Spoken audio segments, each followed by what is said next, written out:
করি 10 থেকে 12 ঘন্টা আগে মনোজ আগরওয়াল নির্বাচন কমিশনের সিও ব্যারাকপুরে বৈঠক করে গেছে।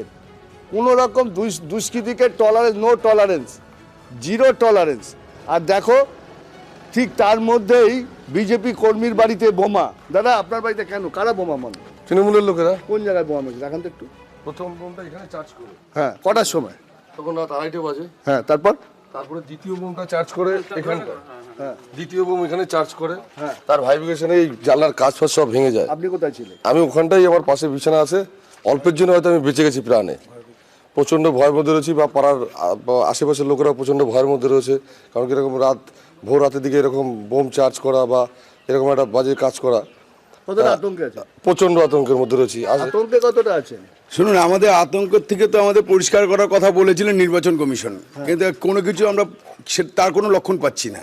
আজকের ডেটে দাঁড়িয়ে আজকে এই যে পরিস্থিতি, আজকে উত্তরবঙ্গের ভোট হয়ে গেছে, এখন দক্ষিণবঙ্গের ভোট, এখন ওদের পায়ের তলার জমি হারিয়ে যাচ্ছে। আজকে দক্ষিণবঙ্গে ওরা অল আউট ঝাঁপাচ্ছে। এই অল আউটের নমুনা হচ্ছে এটা। এই সন্ত্রাসটা এর পোস্ট পোল ভায়োলেন্সও ছিল, এখনো হচ্ছে। কি কতটা আতঙ্কে? এরা সন্ত্রাস সৃষ্টি করে মানুষ যেন, এরা তৃণমূলের গুন্ডারা সন্ত্রাস সৃষ্টি করে মানুষ যেন ভোট দিতে না পারে, এই কারণে এইসব জায়গায় জায়গায় এইসব এই ধরনের ঘটনা ঘটাচ্ছে। বুঝেছে এদের পায়ের তলা থেকে মাটি সরে যাচ্ছে। তো মাটি যদি সরে যায় বোম মারলো কি করে? বোম মারলো, ওরা নিজেরা আতঙ্কে রয়েছে। এরা কারা? তৃণমূলের সমস্ত দুষ্কৃতীরা, তৃণমূল দলের ওরা। পোস্ট পোল ভায়োলেন্সে তো সবার নাম আছে।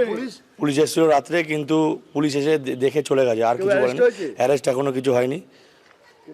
আমরা এর পূর্ণাঙ্গ তদন্ত চাই এবং নির্বাচন কমিশনের কাছে আমরা দাবি করছি এর পূর্ণাঙ্গ তদন্ত করে এর ইমিডিয়েট অ্যাকশন নেওয়ার জন্য। আর দুদিন আছে আমাদের।